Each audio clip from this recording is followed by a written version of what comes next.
Por favor, abram as Bíblias. No Evangelho segundo escreveu Lucas, capítulo 7. Nós vamos ler alguns versículos a partir do versículo 11.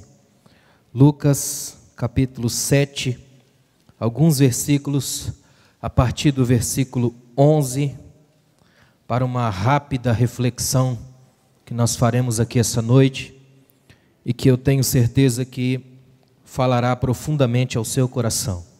Amém, irmãos? Evangelho segundo escreveu Lucas, capítulo 7, versículos 11 até o versículo 17. Acharam? Diz a palavra de Deus: pouco depois, ele seguiu viagem para uma cidade chamada Naim, e seus discípulos e uma grande multidão o seguiam. Quando chegou perto da porta da cidade, estavam levando para fora um morto, filho único de uma viúva, e uma grande multidão da cidade o acompanhava. Logo que a viu, o Senhor se encheu de compaixão por ela e disse-lhe: não chores. Aproximando-se, Jesus tocou no caixão e, ao pararem os que o levavam, ele disse: moço, eu te digo, levanta-te. O que estivera morto sentou-se e começou a falar. E Jesus o entregou à sua mãe.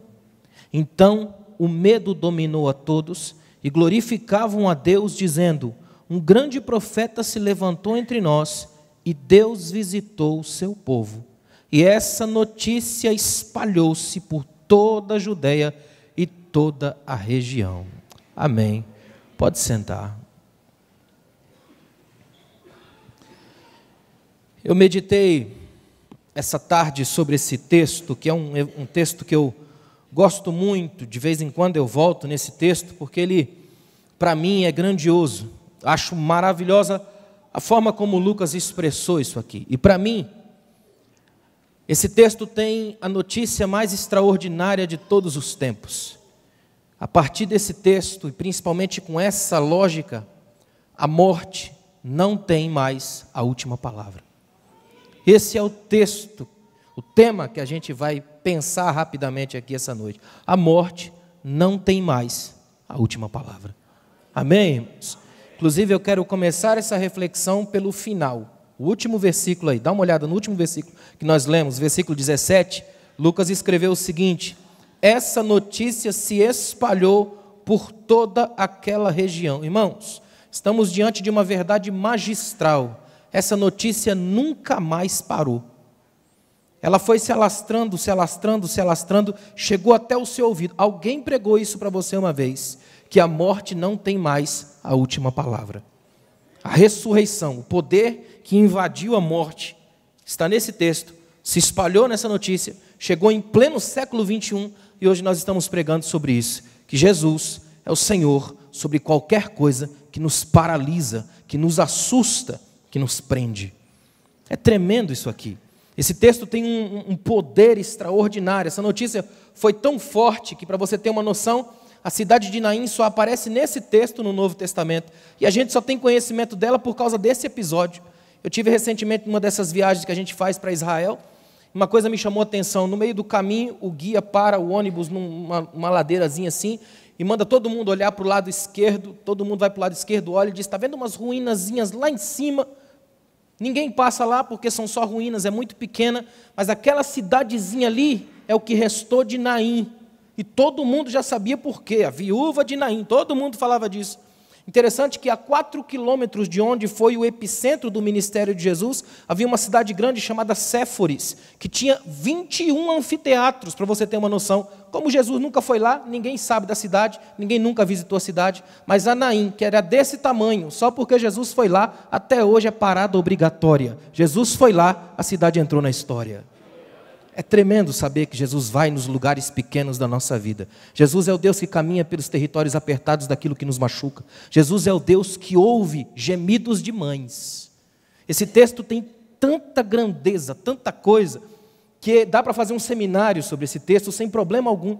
É interessante notar que Jesus não entrou na cidade. Ele apenas estava chegando na região, ele chega na porta da cidade, que era o lugar considerado na época onde se faziam juízos, e isso é tremendo. É o sinal bíblico de que a sentença da vida estava chegando para aquele menino. Para muita gente podia ser tarde demais, afinal o menino está a caminho do cemitério. Só que Jesus chegou, e se Jesus chegou, a sentença é vida, sempre vida. Jesus, quando chega, sempre traz vida. Eu costumo dizer uma coisa que mexeu profundamente comigo quando eu fui pesquisando Bíblia, é que Jesus é um exemplo para tudo na nossa vida, menos velório. Ele estragou todos os velórios que ele compareceu, e até no que ele chegou tarde demais para nós, como no de Lázaro, ele trouxe o rapaz de volta à vida, porque ele é Deus de vivo, tudo nele é vivo, tudo que ele toca é vivo, tudo que ele faz gera vida. Por isso que nós estamos aqui hoje, tendo vida na nossa fé e na nossa espiritualidade. A sentença estava a caminho. Interessante que Lucas precisou de 6 versículos apenas, para descrever um dos maiores milagres, dos mais famosos e mais impressionantes que Jesus realizou. Em 6 versículos, Lucas bota Jesus humilhando o impossível. 6 versículos e ele humilha o império da morte. 6 versículos e ele humilha a impossibilidade. Em 6 versículos, você tem um Deus que caminha, não fica preso nas geografias de templo. Um Deus que caminha e encontra com gente precisando de graça. Aliás, nós estamos aqui por causa disso. Um dia, graças a Deus, a nossa agenda cruzou com a dele, ou melhor ainda, a dele com a nossa. E é por isso que nós estamos aqui hoje vivos, por causa da graça que dá um espetáculo toda vez que encontra a gente chorando pelas perdas da vida. É bom saber que esse Jesus ainda transita entre nós. O objetivo principal desse texto de Lucas é demonstrar o poder que Jesus tem sobre a morte. Tanto que é a primeira vez no Evangelho que Lucas utiliza o termo Senhor aqui. Nesse texto, ele está deixando a soberania de Deus bem clara. Está dizendo que Jesus é um imperador sobre a morte, que só Jesus tem todo o poder e autoridade para trazer de volta à vida quem quer que seja. Ou seja, o impossível é uma palavra que Jesus gosta de humilhar. O território do impossível é um lugar onde Jesus gosta de transitar. É por isso que ele faz questão de fechar a última porta da solidão e permitir que eu e você hoje tenhamos vida em todas as dimensões da nossa história.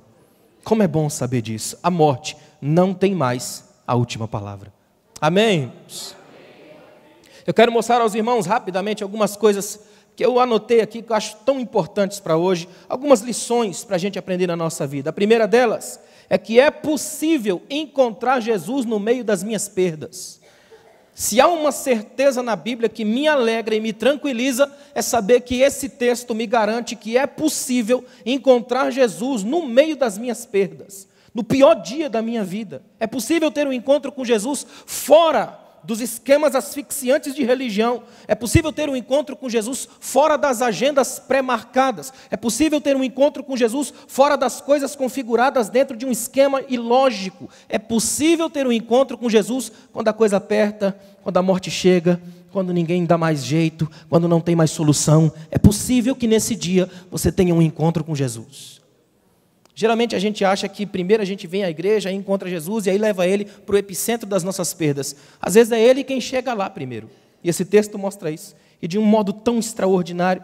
Lucas vai dizer que o cortejo fúnebre estava saindo da cidade, porque não era permitido pela tradição judaica enterrar dentro da cidade. Então está saindo o cortejo para fora da cidade, e Lucas pontua esse momento do encontro de Jesus com aquela mulher, por causa de uma particularidade que eu acho tremenda. Está acontecendo no texto aqui o que a gente chama em teologia de um momento de graça. Olha que coisa tremenda. No exato instante em que o cortejo está saindo da cidade, Jesus está chegando perto dela. Ou seja, é possível ter um encontro com Jesus, mesmo que as minhas agendas não tenham nada a ver com a dele. Eu estou saindo para a morte, ele está chegando com a vida. E nesse encontro se estabelece a graça. Nós estamos aqui hoje porque Jesus um dia fez isso nas estradas que machucavam a nossa alma.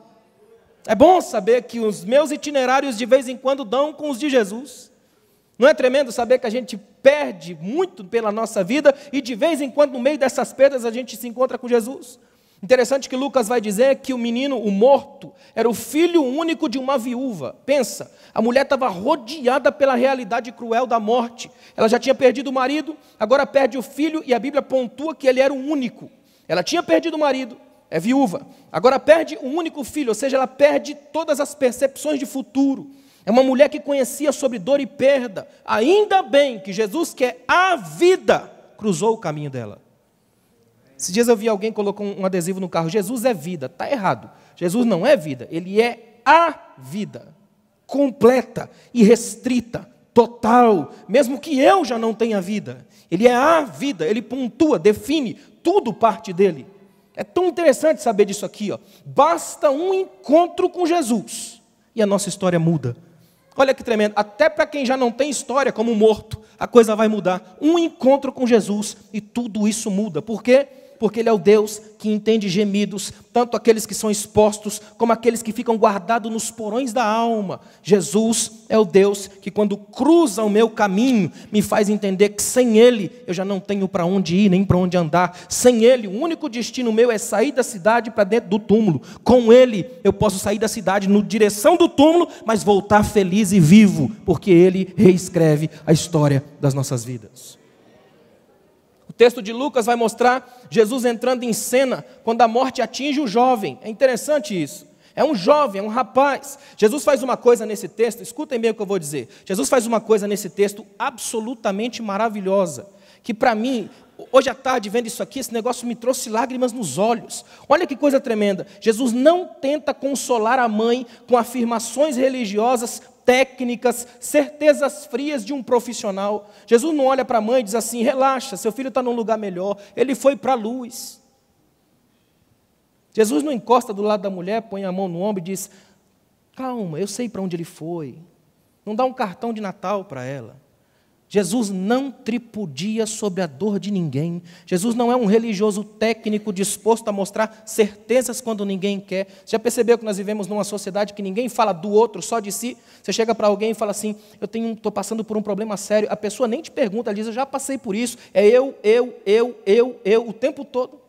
Você fala: eu faço aniversário no dia tal. A pessoa: também faço. Nem que ela não faça, é só eu. A gente quase não ouve a dor do outro, porque o outro configura ameaça. É perigoso estar perto do outro. O outro é o perigo que eu sempre sofro. É muito sério isso. É por isso que Jesus está o tempo todo trazendo as pessoas, aproximando gente. Jesus não faz isso. Ele se recusa a oferecer o consolo barato e fácil da religião. Sabe o que Jesus faz? O texto diz que ele moveu-se de íntima compaixão. Não foi uma experiência técnica. A compaixão humana é bela e é importante, mas diante da morte é impotente. Só Jesus consegue ser eficaz diante da morte. Interessante que o verbo grego que Lucas usa é enfático.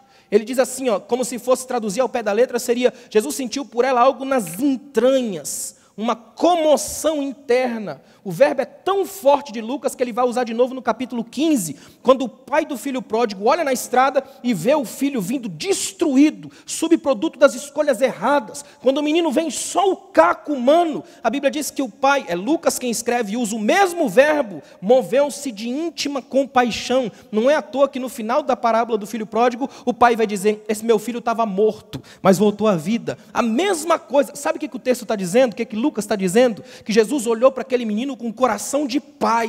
O pai dele também já tinha morrido. Agora o menino morre e Deus sente no coração de pai a perda do menino. Sabe o que é tremendo de Jesus? Ele não vem apenas falando para mim coisas técnicas sobre a dor. Ele vem sentindo.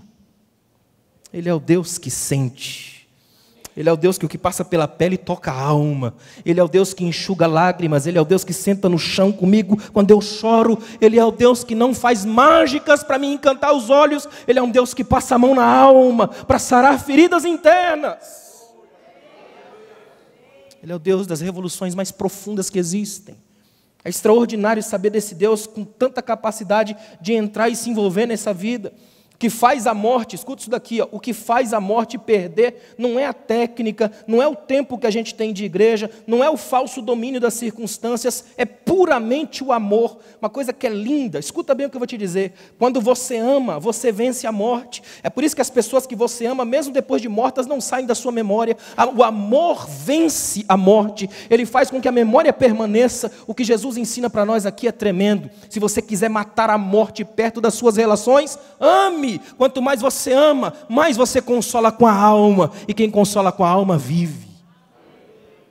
O apóstolo Paulo, escrevendo aos Romanos, disse: chorai com os que choram, É tão tremendo isso. Significa que é saúde da alma quando eu consigo ficar triste por coisas tristes e alegre por coisas alegres. Tem gente que inverte as emoções e bagunça tudo, mas quando eu estou equilibrado e sei quem eu sou, eu choro quando preciso, sorrio quando preciso e em paz eu estou porque eu tenho um Deus que consola a alma, que mexe na minha vida e me coloca de pé.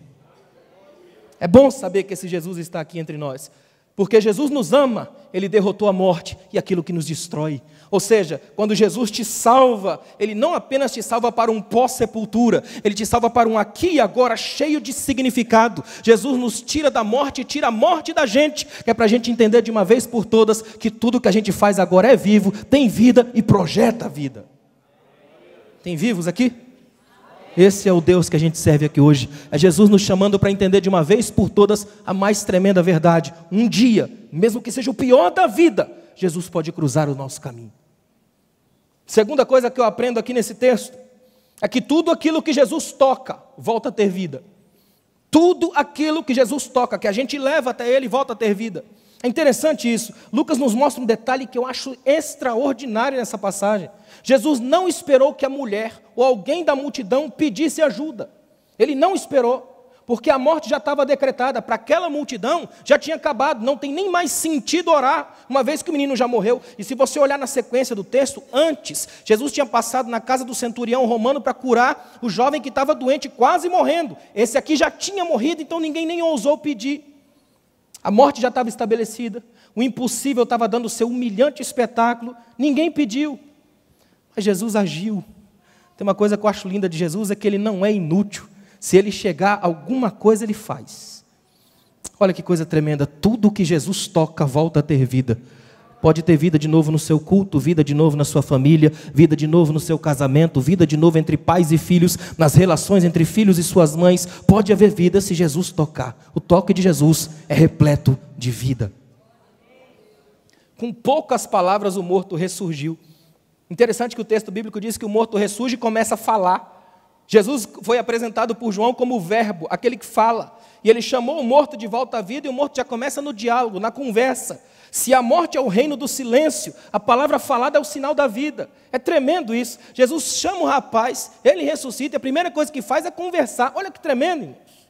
Uma coisa que eu acho lindo de Deus é saber que Ele é o Deus que se manifesta na linguagem, na fala. Ele é o Deus que cria um mundo falando, haja convites, e a coisa vai acontecendo. Quando Ele vem em pessoa, Ele vem como o verbo que anda, transpira, respira e fala, conversa com a gente. Isso significa que na igreja, nos nossos movimentos com Jesus, santas falas também geram vida. As pessoas podem morrer pelos cantos da igreja, se não tiver com quem conversar. Falas, santas falas. O problema é que hoje se fala de tudo, mas pouco de Cristo. E se o assunto central da nossa vida não for Cristo, acúmulo de morte surgirá. Mas se o assunto central for Cristo, aí eu posso dizer, como dizia Charles Spurgeon, se você pregar Cristo o ano inteiro, você pregou tudo que o povo precisa para viver. Cristo é tudo. A base da cura anterior, a cura do jovem, do centurião, e da ressurreição do rapaz é a mesma, é um amor ilimitado por Jesus. Olhando para esse texto tem uma coisa interessante, Jesus realiza um milagre que foi pedido pelo centurião um pouquinho antes, e um milagre que não foi solicitado pela viúva. Só que são duas figuras hostilizadas e desprezadas pelas tradições judaicas.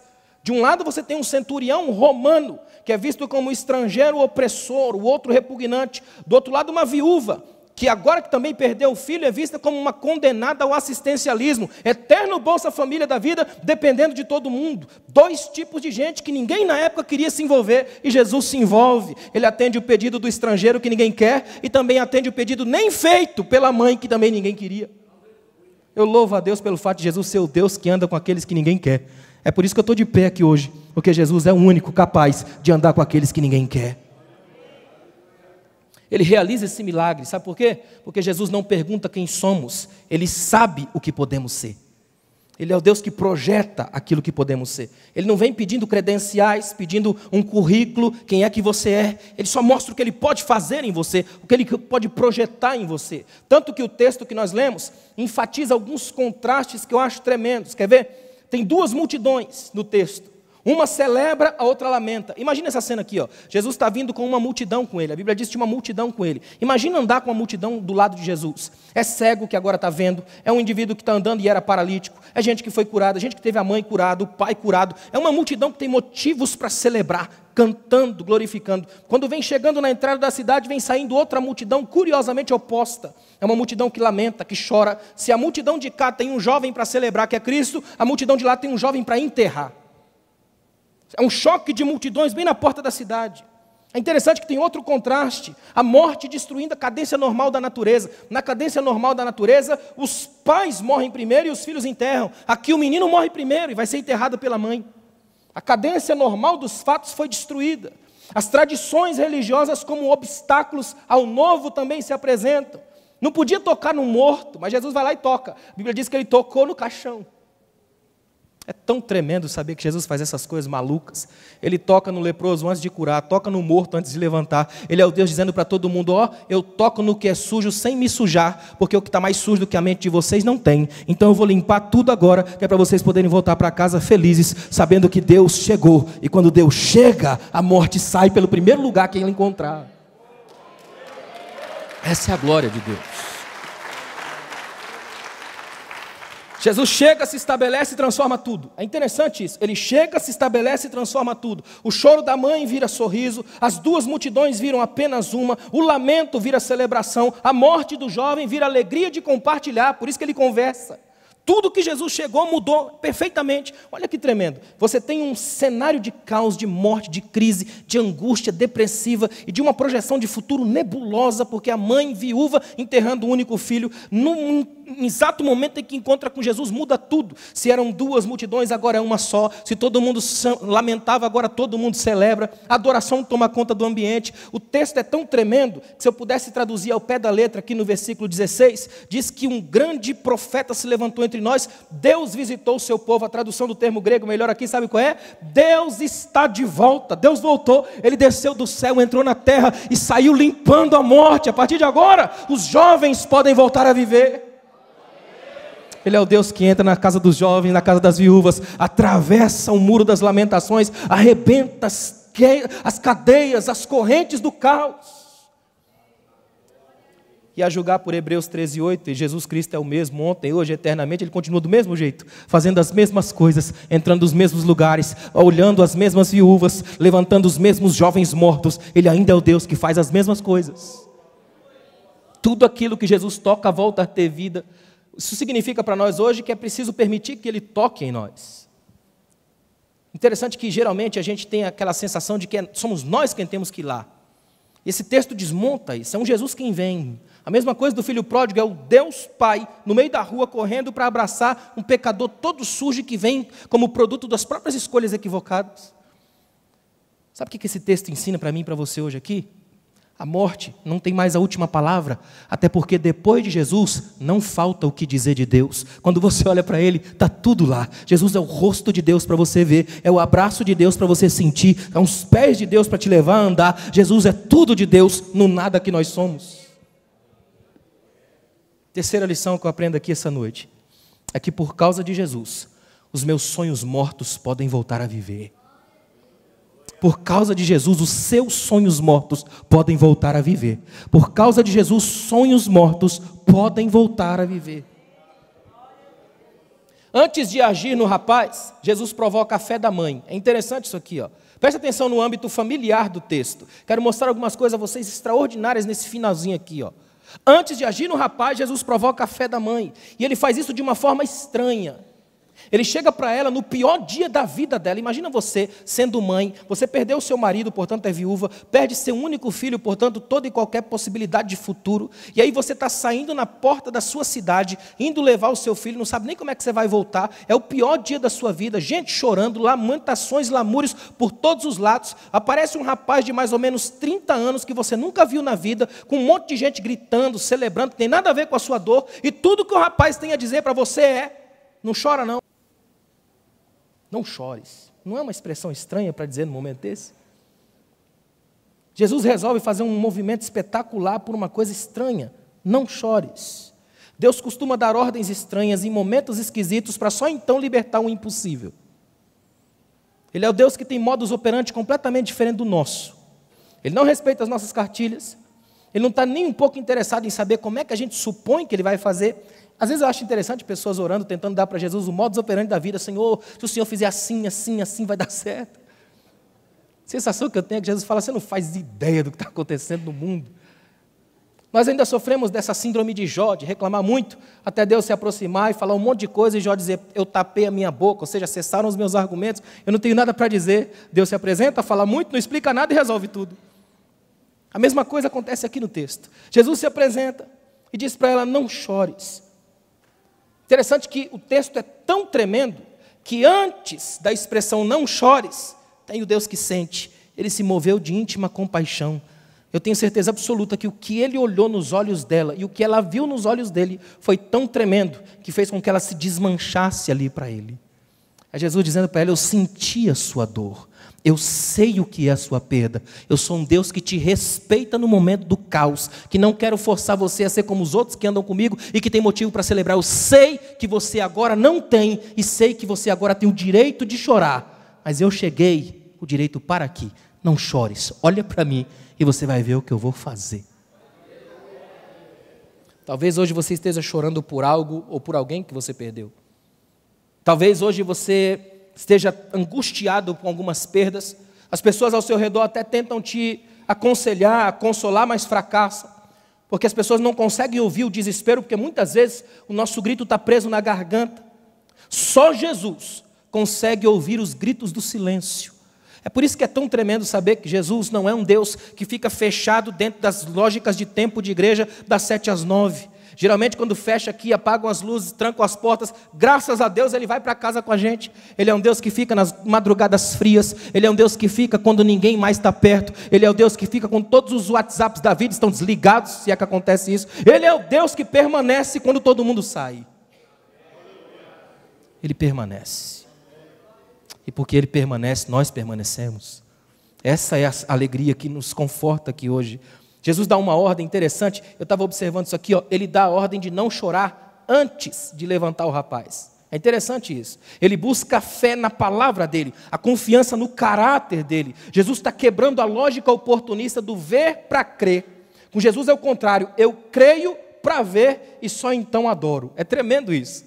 Ele inverte a lógica. A lógica do mundo é primeiro eu vejo para depois eu crer. A de Jesus é o seguinte, você crê, depois você vai ver e quando você vê, você vai adorar. São os verbos que ele gosta de conjugar. Crer, ver, adorar. Esse é o sentido original do que nós precisamos fazer aqui hoje. Nós não estamos aqui muitas vezes para ver, às vezes nem vamos ver, mas a gente vai crendo e Deus vai fazendo a gente ver dentro da alma aquilo que Ele quer fazer em nós. Lucas abre esse texto com uma nota de tristeza. Interessante isso. Ele abre o texto com uma nota de tristeza que qualquer pessoa, em qualquer lugar, em qualquer cultura entende. Um funeral. Coisa ruim é funeral. Eu até hoje nunca vi uma pessoa de igreja, principalmente, que goste de estar em funeral. Não é estranho? Funeral é um negócio complicado. Eu estava observando esses dias, fazendo umas pesquisas. Até a palavra é ruim, uma palavra pesada, estranha. Funeral é como se fosse uma espécie de reunião de dor e de angústia coletiva. Não é verdade? É como se você estivesse numa espécie de reunião de impotência. O funeral é um saber-se limitado. É você perceber que é perecível ao tempo. É como chegar num ambiente e saber que seu limite é até ali. É fim, acabou, finitude. Só Jesus consegue transformar funeral em festa. Só Jesus para chegar no meio de um funeral e nem permitir que ele chegue até o final. Jesus é tão certo com vida que Ele não permite nem o final do funeral. Antes de acabar, Ele já traz a vida de volta. Ele é o Deus que faz congresso quando a gente marcou para enterrar. É tremendo saber que Jesus é capaz de fazer esse tipo de coisa. Ou seja, em Jesus, os sonhos mortos podem voltar a viver. A morte estabelece o final do sonho. Os sonhos familiares dessa mulher estavam sendo enterrados. Já tinha perdido o marido, agora perde o único filho. O que Jesus faz aqui é magistral, Ele vai além do milagre. O texto vai mostrar para mim e para você uma nota que eu acho extraordinária para hoje, quarta da família. A Bíblia diz no versículo 15 que Jesus entregou o rapaz à sua mãe. Não foi o rapaz que levantou e saiu correndo, mamãe, e abraçou a mãe. Jesus é quem levou ele até ela. Sabe o que Jesus está dizendo? A morte chegou aqui e destruiu uma família, mas a minha especialidade é reconstrução de laços familiares. Teu filho está de volta, toma, o filho é teu, cuida. Jesus é capaz de restaurar laços familiares aqui hoje. Ele é capaz de reconstruir os laços de diálogo entre mãe e filha, entre pai e filho. Ele é capaz de reconstruir os laços entre marido e esposa. Ele é capaz de reconstruir os laços fragmentados das relações. Ele é o Deus que pega pela mão e leva até a mãe. É seu. Olha que tremendo. A morte arrancou, mas a ela não pertence. É seu. Seu filho, sua história, seu sonho. Foi Jesus quem levou. O sonho daquela mãe era ter seu filho de volta, e agora ela tem. O sonho daquela viúva era ter uma garantia para o futuro, agora ela tem. O sonho de toda mãe é ver seus filhos conversando em paz. Foi exatamente o que Jesus fez. Restaurou sonhos destruídos. E Ele ainda faz a mesma coisa. O mundo de hoje é marcado por tanta gente que chora. O mundo é um museu da lágrima. Todo lugar que você vai tem gemidos, angústia, depressão, é a palavra do século. Tantas famílias sendo sepultadas nos seus sonhos familiares, tantos pais que já perderam a capacidade de sonhar por causa do peso esmagador das decepções. Só que por causa de Jesus, os sonhos mortos podem reviver. Por quê? Porque a morte não tem mais a última palavra. Pode ser a morte dos sonhos, ela não tem a última palavra. Pode ser a morte dos projetos, ela não tem a última palavra. Pode ser física, ela não tem a última palavra. Por causa de Jesus, os sonhos mortos podem reviver. Interessante que depois que Jesus toca no rapaz, a Bíblia diz que ele ordena: levante-se. Isso aqui é tomada de posição. É Jesus dizendo: uma coisa que a morte faz é deitar todo mundo. Você já tem vida, e quem tem vida levanta, quem tem vida sai, pulsa. Essa coisa é maior. Uma coisa que tem destruído muitas igrejas por esse Brasil afora é uma espécie de morte da mesmice. Estamos acostumados à mesma coisa o tempo todo, o mesmo movimento, os mesmos hinos, as mesmas lógicas, as mesmas mensagens. É tudo a mesma coisa. É tão certinho que parece que é ensaiado. É porque quando a morte se estabelece, tudo fica muito certo. Cemitério só muda só de cima para baixo, que é de cima para baixo é tudo a mesma coisa. Na verdade, os túmulos, os mausoléus são maravilhosos, mas do chão para baixo é tudo a mesma miséria, morte, podridão, ossos secos. Aí vem Deus e diz: profetiza aos ossos secos. Sabe o que Ele está dizendo? Existe vida toda vez que Jesus chega. Existe vida toda vez que Deus se estabelece. Existe vida todas as vezes que eu tenho coragem de assumir que eu estou morto e que preciso me levantar para tomar posição diante dEle. Eu tenho algumas perguntas a fazer a você aqui hoje. O que está morto na sua história hoje? O que está morto na sua fé hoje? É seu casamento? São seus projetos para o futuro? Os sonhos familiares? Onde exatamente a morte atravessou a tua trajetória? Tem morte na alma, nas finanças, no ministério? Onde exatamente a morte está atravessando sua vida, apertando o laço? Quer ver uma coisa que é terrível? Às vezes a gente nem percebe, mas o interesse, o cuidado, vai morrendo aos poucos.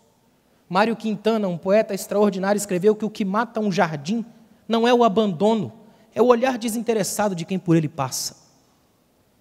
Pequenas coisas vão se perdendo ao longo do tempo e a tendência é que a morte se estabeleça. É como a umidade no final do corredor, é como a ferrugem que vai corroendo.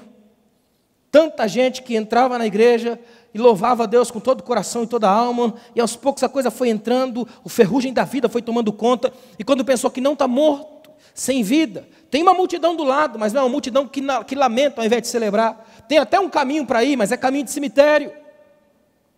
Essa noite é noite para a gente voltar a lembrar que por causa de Jesus, a morte não tem mais a última palavra. Por causa dele, a nossa vida agora mudou. De acordo com a Bíblia, onde Jesus chega, chega a vida. Como dizia o poeta inglês John Donne: morte, tu morrerás, e eu permanecerei vivo e de pé, porque o meu Deus tem uma promessa para mim: eternidade ao seu lado, glorificando eternamente pelo que Ele é. Final desse texto é nota de adoração. A notícia se espalhou, chegou até você aqui hoje, e hoje você tem vida, e vida em abundância. Vida de verdade, vida genuína. Você pode adorar a Deus aí por um minuto? Agradeça a Ele pela sua vida, pela vida da sua família, a vida da sua casa, a vida dos seus sonhos, a vida dos projetos, a vida que nasce no coração toda vez que a gente encontra com Jesus. Tem gente que não sonha mais, há muito tempo não sabe o que é isso, fica acostumando a virar a vida toda, o tempo todo, escravo de calendário, catando um outro feriado para se sentir vivo na vida. Há muita gente cujo grande objetivo da vida é um almoço de domingo. Não há sonhos familiares. Ou pior, tem os que abortam os sonhos dos outros. Uma frase antiga diz que aquele que destrói os sonhos do outro será culpado no tribunal dos próprios pesadelos. Nós somos feitos da mesma substância que os sonhos. É preciso voltar a sonhar. Eu acho tremendo Jesus chegar para um grupo de discípulos que não tinham lá toda essa cultura, que não eram celebrados, homens de um lugar pequeno, de uma região pobre. Ele olha para eles, ele acaba de fazer um milagre tremendo. Os discípulos de queixo caído, sabe o que ele diz? Vocês vão fazer obras maiores do que essas. Ele deflagra o poder do sonho. É os discípulos dizer, já pensou? Nós, tão pequenos, fazendo coisa tão grande. E até hoje o nome de um Pedro, pescador da Galileia, é celebrado no mundo inteiro, porque andar com Jesus é sonhar para além das fronteiras medíocres da própria vida. Sacuda hoje o pó do marasmo na sua vida e permita que a chuva da graça de Deus molhe e traga um novo frescor da sua alma, até que as raízes e as sementes possam brotar. Fica de pé, por favor. Sem dúvida alguma, esse aqui é um dos maiores milagres que Jesus operou. E ele é descrito de modo simples no Evangelho, 6 versículos apenas. Por quê? Porque o nosso Deus não precisa fazer nada extraordinário, grandioso, poderoso, que é para a gente encantar pelos olhos. Não, a grandiosidade dele é na simplicidade. É um Deus que trabalha naquilo que é pequeno, naquilo que a gente não nota. Isso significa que qualquer segunda-feira da vida pode ser um dia extraordinário para Deus agir em você. Significa que ele não precisa criar uma série de mecanismos para roubar a nossa atenção. Eu tenho a sensação em muitas igrejas que a gente faz uma vitrine muito bem montada para vender produtos que a gente não usa. Vendedores de Deus, ninguém usa Deus. É tão bom saber que Ele pode encontrar com você agora. Que hoje Ele pode cruzar o seu caminho. Que Ele pode fazer diferença no seio da sua alma hoje. Que Ele é o Deus que entende gemidos, lágrimas e dores. Ele é o Deus que mexe nas partes mais sensíveis da nossa alma.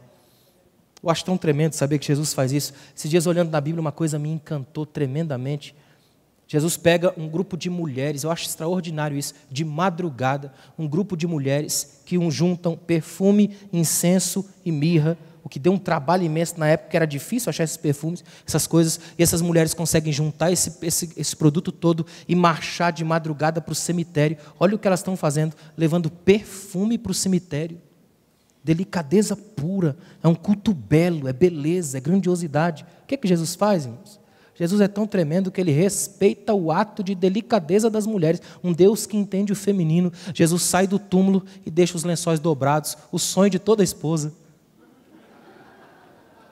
Ele é um Deus capaz de delicadezas femininas. Ele é um Deus capaz de abraços na alma e de surpreender a gente quando a gente menos espera. Nunca ache que você domina Deus. Apenas se entregue ao mistério dEle e será surpreendido por Ele todos os dias. Ó Deus, obrigado, Pai. Obrigado, Senhor, por essa noite. Obrigado por cada família, cada casamento aqui representado. Obrigado, Senhor, porque o Senhor é o Deus que nos piores dias da nossa vida cruza o nosso caminho. Obrigado, Senhor, porque tudo aquilo que o Senhor toca ganha vida. Mas obrigado acima de tudo, porque os meus sonhos mortos podem ressurgir em Ti. Obrigado, Senhor, porque se o Senhor chega, preenche de vida todos os espaços do meu ser, cada ambiente, cada pequeno reflexo da minha vida, cada lapso vexatório de tempo é preenchido pela Tua presença soberana. Ajuda-nos, Pai, nesse vale de lágrimas. A gente anda entre levantar altares e cavar sepulturas, mas andando contigo a gente refaz o caminho. Que a Tua graça seja derramada nos laços de novos começos.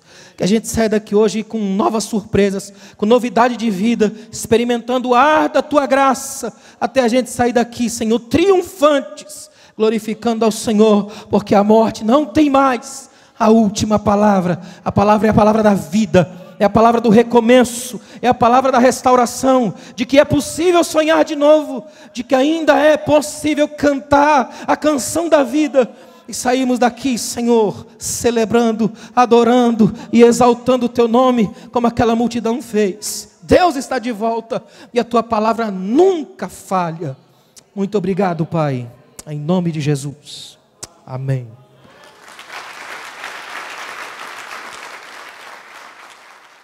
Uma igreja alegre, participativa. Todos os domingos, às 9 horas, um delicioso café da manhã e uma escola bíblica abençoada. Às 18 horas, culto da família. Segunda, às 14 horas, Manancial Feminino. Terça-feira, às 20 horas, Homem de Verdade e Mulher Ideal. Quarta-feira, às 19h40, Culto de Ensino, além de uma programação semanal para todas as idades. O nosso sonho é expandir o reino de Deus e chegar a todas as nações do planeta Terra. E eu quero convidar você a fazer parte desse grande projeto que com certeza Deus vai te abençoar. Catedral da Família.